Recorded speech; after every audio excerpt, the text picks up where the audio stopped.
Salut, j'espère que vous allez bien. On se retrouve pour la review de Raw du 31 juillet 2023 et on commence le show avec Logan Paul qui arrive dans le ring. Il se fait huer par la foule, honnêtement, il raconte pas grand chose d'intéressant dans sa promo. Jusqu'au moment où Ricochet va débarquer. Ricochet, il va dire qu'il respecte pas trop Logan Paul, mis à part la seule chose qu'il respecte avec Logan Paul, c'est son athlétisme. Tout ça, ça commence au Royal Rumble avec le double springboard, donc finalement, il respecte ça. Ils vont finir par se serrer la main au moment où Ricochet veut partir. Logan Paul va l'arrêter en disant que l'annonceuse de ring, qui est Samantha Irvine, c'est la fiancée de Ricochet. Mais malheureusement pour Ricochet, à SummerSlam, elle va devoir annoncer que Logan Paul il a remporté le match. Donc il espère que ça va pas faire trop de mal à Ricochet. À ce moment-là, Ricochet il s'énerve, il va attaquer Logan Paul. Logan Paul il va aussi essayer d'attaquer Ricochet, mais Ricochet va esquiver tous les coups de Logan Paul jusqu'au moment où il va partir en springboard sur Logan Paul. Mais Logan Paul va le contrer avec son KO punch. Donc victoire on va dire de Logan Paul dans ce segment-là. Les deux, les deux dernières semaines où on avait eu ce face-à-face entre Logan Paul et Ricochet, c'était plutôt Ricochet qui ressortait vainqueur. Là, c'est Logan Paul. En général, ce que la WWE aime bien faire, c'est donner la victoire, on va dire, dans un segment, dans un match ou peu importe, à une personne. Et puis, le jour du pay-per-view, faire totalement l'inverse. Donc là, je sais pas si ce sera le cas, parce qu'on a 2-1, on va dire, entre Logan Paul et Ricochet.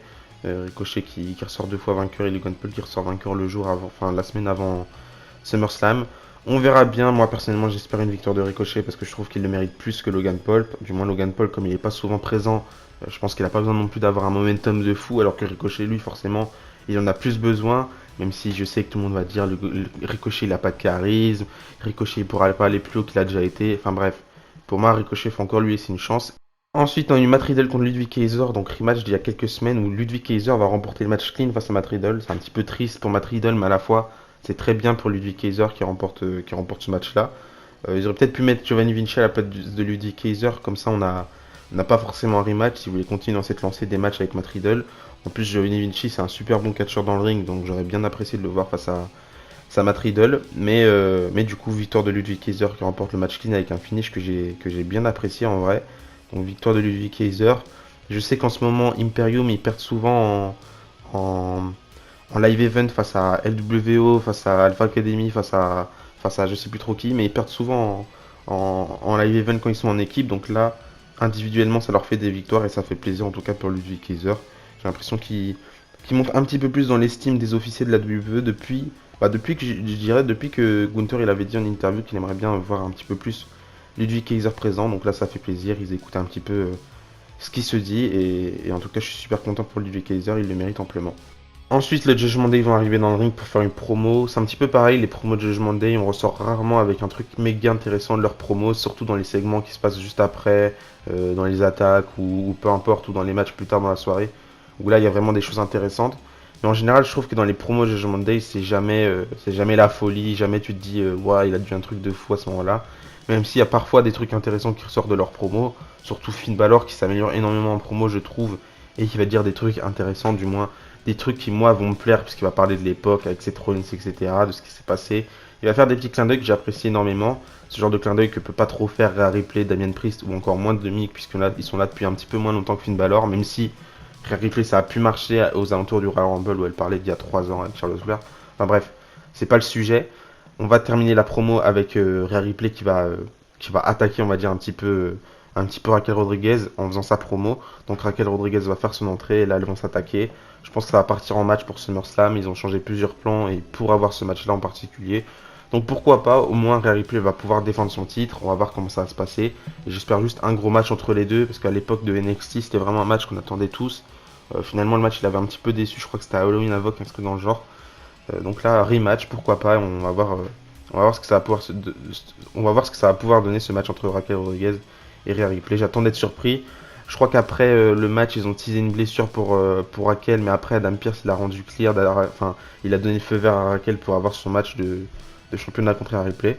Pour l'instant, le match n'est toujours pas officiel pour SummerSlam, mais je pense qu'on aura bien le match à SummerSlam. Ensuite, Nakamura a affronté Tommaso Ciampa dans un match que j'ai apprécié. Le match n'était pas très très long non plus, mais il était assez solide. Je crois qu'il a duré 5 minutes, un petit peu plus de 5 minutes, ou même 10 minutes, je sais plus du tout. En tout cas, j'ai bien apprécié le match. Victoire de Nakamura qui remporte le match avec un roll-up, enfin une variante du roll-up basique. Ça m'a pas du tout dérangé cette victoire de Nakamura, déjà parce qu'il remporte le match par roll-up, donc ça défonce pas trop Tommaso Ciampa. Et puis parce qu'après le match, on sent que Tommaso Ciampa il est assez déboussolé, il est un petit peu seul. On sent que ça tease un petit peu le retour de Johnny Gargano par la suite. Pourquoi pas maintenant qu'on sait qu'il est plus blessé. Il a catché en live event face à Omos, malheureusement il a perdu. Donc je vois pas pourquoi il ferait pas revenir Johnny Gargano. On verra bien ça par la suite. Mais en tout cas, je trouve que c'était la bonne décision de faire remporter le match à Nakamura. Il mérite une victoire. Et Tommaso Ciampa aussi, il aurait mérité cette victoire-là. Mais je préfère une victoire de Nakamura dans ce genre de match-là qu'une victoire de Tommaso Ciampa où on sait que Nakamura va avoir du mal un petit peu à s'en remettre. Mais je reste encore une fois impatient de voir ce qui va se passer avec Tommaso Ciampa par la suite. On sent qu'il a besoin d'aide. Il se fait attaquer par Bronson Reed, il se fait attaquer par Nakamura par-ci par-là. Il a besoin d'aide Tommaso Ciampa et j'ai hâte de voir la suite pour lui. En tout cas, ce qui s'est passé aussi un petit peu plus tôt dans la soirée, c'est que ils ont annoncé Nakamura et Tommaso Ciampa qu'ils allaient tous les deux rentrer dans la Battle Royale. Donc dans la Battle Royale, donc, comme d'habitude, on annonce les participants pour les Royal Rumble. Donc là, on annonce les participants pour la Battle Royale. Pourquoi pas en vrai. La Battle Royale m'intéresse pas du tout. En plus, j'ai l'impression qu'ils vont faire le retour de DIY dans cette Battle Royale, donc je sais pas trop quoi en penser. À part si on a vraiment une bonne construction de fou, on a vraiment deux DIY qui dominent toute cette Battle Royale. Là, je trouverais ça très très bien. Mais à côté de ça, c'est une Battle Royale sans enjeu, sponsorisée, peu intéressante. Et même si c'est à SummerSlam, je trouve ça assez décevant quand même. Et toujours Bronson Reed qui est toujours dans cette histoire-là. Ensuite, Brock Lesnar va faire son entrée dans le ring. Enfin, il s'est passé plusieurs choses avant en backstage, etc. où je vous les dirai en temps réel comme d'habitude. Déjà, il y a eu des petits clips par rapport à Shayna Baszler et Ronda Rousey, très très intéressants, où on a eu cette stipulation qui a été actée, donc MMA Rules Match. Je sais pas trop quoi en penser. Je suis un petit peu déçu parce que c'est du catch que je veux regarder, pas du MMA, même si c'est juste les règles finalement. Mais je sais pas pourquoi toujours. Juste parce que c'est Shayna Baszler et c'est Ronda Rousey, toujours parler des MMA dans cette histoire-là. C'est nécessaire par moment, mais là, c'est deux catcheuses, il faut faire du catch et rien d'autre. À la limite, si c'était un fight pit match ou un truc dans le genre, j'aurais bien apprécié. Mais là, MMA Rules Match, j'ai bien l'impression que ça va être le carnage ce match-là et ça a tourné le truc qui était méga intéressant, un truc pas si intéressant que ça. Je vais me laisser surprendre malgré tout à SummerSlam, mais je suis pas très content de ça. D'ailleurs, restez bien jusqu'à la fin de cette vidéo parce que je vais vous parler un petit peu de ce qui s'est passé à Great American Bash. Je vais pas vous raconter tout ce qui s'est passé, mais il y a eu deux trois petites choses qui m'ont plutôt intéressé. J'avais dit que je parlais plus d'NXT jusqu'au moment où le produit m'intéresserait à 100%. Là, je suis mitigé entre un produit qui m'intéresse et un produit qui m'intéresse pas tant que ça. Mais là, j'avais vraiment envie de parler de Great American Bash, donc restez bien jusqu'à la fin de la vidéo. Ensuite, Brock Lesnar va faire son entrée. Il va dire qu'il a été plusieurs fois champion de... Enfin, je sais pas si plusieurs fois ou non, mais il a été champion de lutte. Il a été champion du monde de UFC. Il a été champion du monde de la WWE. Donc, niveau championnat, il s'y connaît plutôt bien. Il va demander à Cody Rhodes de venir lui serrer la main. Parce que s'il le fait, il le fait. Et s'il le fait pas, il le fait pas. Donc, Cody Rhodes va faire son entrée. Il va venir serrer la main de Brock Lesnar. Brock Lesnar va partir. Donc, pas d'attaque de Brock Lesnar. Mais là, on inverse les rôles. Cody Rhodes va prendre le relais. Il va partir courir dans les cordes. En springboard, pas en springboard du tout, en suicide dive sur Brock Lesnar à l'extérieur du ring. Et à ce moment-là, Brock Lesnar il va réussir à contrer un petit peu Cody Rhodes et il va totalement détruire Cody Rhodes. Donc un petit peu pareil que ce que j'ai raconté avec Logan Paul. C'est plutôt Brock Lesnar qui ressort victorieux de cet affrontement-là, comme d'habitude. En vrai, c'est toujours Brock Lesnar qui ressort victorieux des affrontements avec Cody ces dernières semaines. Et j'ai très hâte de voir ce match-là entre Brock Lesnar et Cody, malgré le fait qu'on n'ait pas de stipulation annoncée. C'était le troisième match et pour terminer une série de 3 matchs, je trouve que c'est bien d'avoir une stipulation. Là, on n'en a pas. Le clip m'a malgré tout hypé et j'ai quand même hâte de voir ce qui va se passer dans le ring dans un match ensemble entre Cody Rhodes et Brock Lesnar en espérant qu'ils vont leur donner assez de temps, même si on sait que Brock Lesnar ces dernières années il catch plus beaucoup, énormément enfin il catch plus des longs matchs et c'est assez dommage. Je vous ai parlé d'Alpha Academy et d'Imperium. Ce qui s'est passé pendant cet épisode de Raw, c'est qu'en backstage, on a Imperium qui a croisé Alpha Academy. On a Ludwig Kaiser qui a dit à Chad Gable que Chad Gable serait même pas capable de tenir dans le ring 5 minutes face à Gunther. Donc, challenge est lancé. On a eu le match, Beat the Clock Challenge entre Gunther et Chad Gable. 5 minutes de match. Je pense qu'ils ont mis ce match en place surtout pour prouver. Enfin, au départ, ils voulaient faire croire, je pense, au public que Gunther il pourrait battre Chad Gable en moins de 5 minutes. Et finalement, ils ont voulu créer cet effet de surprise qui a surpris personne parce qu'on connaît le niveau de Chad Gable. Il a réussi à tenir 5 minutes dans le match où il va remporter la stipulation sans remporter le match. Il va pas faire tomber de soumission ou quoi que ce soit. Il a juste réussi à survivre, on va dire, 5 minutes dans ce match-là face à Gunther. Match super intéressant qui, vers la fin, ça a été méga intéressant puisque Gunther il essayait par tous les moyens de remporter le match face à Chad Gable. Et Chad Gable il contrait tout ce qui se passait avec Gunther. J'ai trouvé ça hyper intéressant. À la fin du match, Gunther il a pas apprécié comment s'est terminé le match, donc il a demandé à ce que le match reprenne. Le match a repris, plus de Beat the Clock Challenge, là c'est un match normal. Ça a duré 5 minutes de plus, donc en gros on a eu 10 minutes de match entre Gunther et Chad Gable qui était vraiment très très intéressant, j'ai bien apprécié. Et là évidemment Gunther a remporté le match, donc tout est bien qui finit bien. Au début j'avais eu peur parce que je regardais pas le show, j'étais resté réveillé un petit peu pendant la nuit et je me baladais sur internet et là je suis tombé sur un post de quelqu'un qui disait Chad Gable a battu Gunther en 5 minutes. Là je me suis dit quoi? Il avait pas donné plus de détails, donc je me suis dit il a vraiment battu Gunther en 5 minutes. Gunther a vraiment perdu. Je me suis dit c'est dommage, je vais regarder le match le lendemain histoire d'être sûr. Puis finalement je me suis rendu compte qu'il avait pas du tout battu Gunther, c'était juste le Beat the Clock Challenge. Je trouve que c'est une stipulation de merde en plus. Mais, euh, mais finalement j'étais rassuré du fait que Chad Gable il n'est pas réellement battu Gunther en 5 minutes, même si Chad Gable c'est un super bon catcheur. Et ça me dérangerait pas du tout de le voir battre quelqu'un comme Gunther. Mais là, la situation s'y prêtait pas du tout, donc tant mieux, victoire de Gunther, et ça me dérangerait pas par la suite d'avoir un match entre Gunther et Chad Gable, peut-être en pay-per-view, une défense de Gunther face à Chad Gable, ce serait vraiment hyper intéressant. On sait que Triple H, il apprécie énormément Chad Gable, et qu'il voulait le push, mais Chad Gable, lui, en contrepartie, voulait rester avec Alpha Academy. Donc là, on a un petit mix entre les deux, j'ai quand même hâte de voir la suite, même si je suis vraiment pas hypé entre ce qui se passe entre Alpha Academy et les Viking Raiders par exemple. Ça m'intéresse pas du tout, c'est pour ça que en général je parle jamais des matchs là. Même si les matchs peuvent être bons, je trouve que c'est inutile. Il n'y a pas de projet avec tout ça et je suis pas intéressé du tout par ça. Donc c'est pour ça que j'en parle très rarement, voire jamais. Ensuite Becky Lynch va faire son entrée. Par je sais quelle manière, on aura un match entre Trish Stratus et Becky Lynch. On aura Adam Pearce qui va décider que Trish Stratus elle est plus blessée, donc elle a le favor pour catcher. On a le rematch entre Becky Lynch et Trish Stratus. Becky Lynch qui avait remporté un match il y a quelques semaines face à Zoe Stark.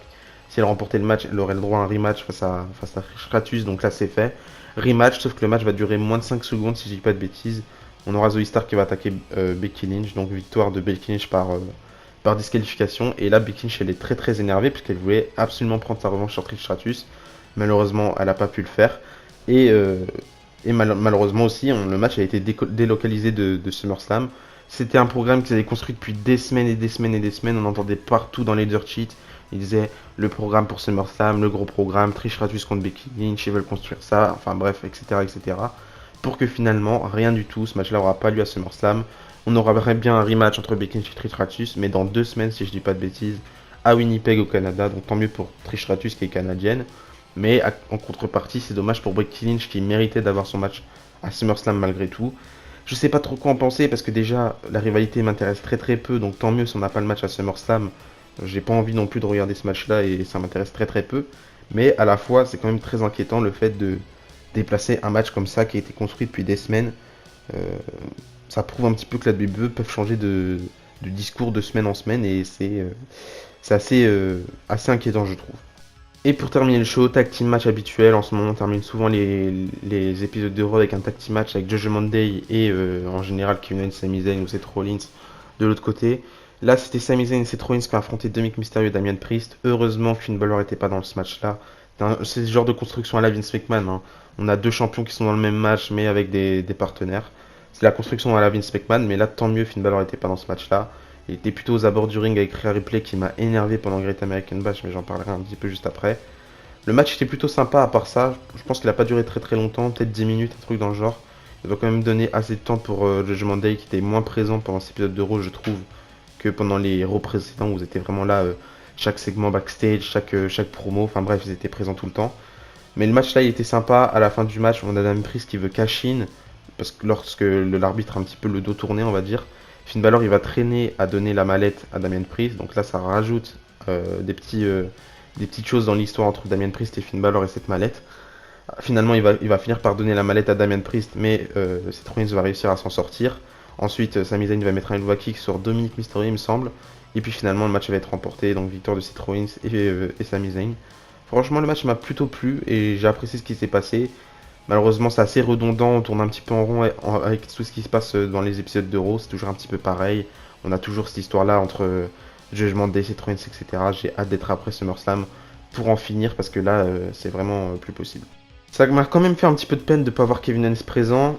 Évidemment, il est blessé donc il peut pas catcher, mais il était même pas présent là, on l'a même pas vu. C'était assez triste de voir Sami Zayn tout seul sans sans Kevin Owens, on va voir un petit peu l'avenir de ces titres par équipe. Si Kevin Owens est blessé pendant longtemps, je pense qu'ils vont devoir rendre vacants les titres. On verra bien ce qui va se passer. Je sais pas trop. En plus, Kevin Owens, il avait fait une interview récemment où il disait que à l'époque, il se voyait catcher pendant encore 5-10 ans. Dans sa tête, en tout cas, il se voyait pas autre part que dans un ring de catch dans 5 ou 10 ans. Et là, la question pour lui devient plus si sûr que ça. Il est plus très sûr de vouloir catcher encore pendant 5 ou 10 ans. Il dit même que son contrat à la WWE se termine dans 1 an et demi et que dans 1 an et demi, il sait pas du tout ce qu'il va faire. Tout ce qu'il sait, c'est qu'il veut toujours être impliqué dans le catch et être impliqué à la WWE. Mais il sait pas réellement qu'est-ce qu'il fera, s'il sera en backstage, s'il sera dans le ring ou quoi que ce soit. En tout cas, il précise bien qu'il dit ça comme ça maintenant, mais peut-être que dans 10 ans, il sera toujours là en train de catcher. On verra bien, mais la question se pose pour Kevin Owens, est-ce qu'il partirait à la retraite dans 1 an et demi ou pas? Je sais pas trop, sachant que dans 1 an et demi, je crois qu'il aura 40 ans, un truc dans le genre. Le temps passe énormément vite, c'est assez triste en vrai. Je me rappelle des débuts de Kevin Owens à NXT, il était tout frais, tout jeune, et je crois qu'il avait la trentaine, il venait d'avoir 30 ans, un truc dans le genre. Enfin bref, le temps passe beaucoup trop vite, et c'est quand même triste à voir des catcheurs comme ça que tu as apprécié pendant toute leur carrière, les voir prendre leur retraite à un moment donné. Surtout des catcheurs hyper intéressants, hyper touchants, hyper attachants, comme Kevin Owens. Ça va être très très triste le jour où il va prendre sa retraite, comme d'autres catcheurs aussi d'ailleurs. Mais voilà. Et du coup, avant-hier, on a eu Great American Bash. Je l'ai regardé en replay hier au matin. Je regarde un petit peu tous les pay-per-view NXT en ce moment, même si je regarde pas trop les weekly. Je reste informé pour savoir ce qui me plaît ou ce qui me plaît pas. En général, ce qui me plaît pas, c'est tous Forcing Von Wagner, Gable Stevenson, toutes ces histoires tirées un petit peu par les cheveux, avec la Dunn Family, etc. Enfin bref, c'est tous les trucs qui me dérangent un petit peu à NXT. Ce mélange entre un produit work rate et un produit vraiment développement avec des storylines assez bizarres. Ça me dérange assez et je trouve pas réellement ce que j'aime particulièrement à NXT, mis à part le main event, et là on va en parler. Globalement, j'ai regretté American Bash, c'était un très très bon show.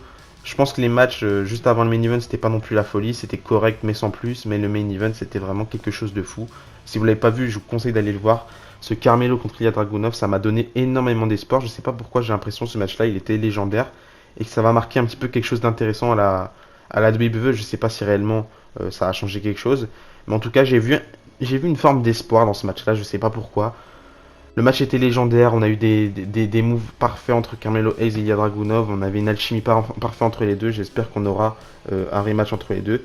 Mais c'était juste fou, j'ai adoré ce match-là et j'espère on en aura d'autres par la suite. Il faut savoir aussi que Carmelo Hayes et Ilya Dragunov, ils ont tous les deux plus ou moins 28 et 29 ans. Le potentiel est énorme pour les deux et j'ai juste hâte de voir ce qu'ils vont pouvoir faire dans le main roster dans les années à venir. En espérant que la WWE va faire les choses bien avec les deux, même si je pense que ça devrait le faire. Et j'ai juste hâte de voir la suite. Donc voilà, c'est la fin de cette review. Donnez-moi votre avis par rapport à cet épisode de Raw. Moi, globalement, je trouve que ce Raw, il était assez bien aussi. Encore une fois, il y a toujours 2-3 petites choses qui me dérangent. La Battle Royale et MMA Rules match entre Shayna Baszler et Ronda Rousey. C'est le genre de trucs qui me dérangent, mais mis à part ça, je trouve que le show était très très bien construit et j'ai bien apprécié. Du coup, voilà, c'est la fin de cette vidéo. D'ici là, je vous dis à la prochaine. Et n'oubliez pas, Tokyo Catch Sport. Bisous, bisous.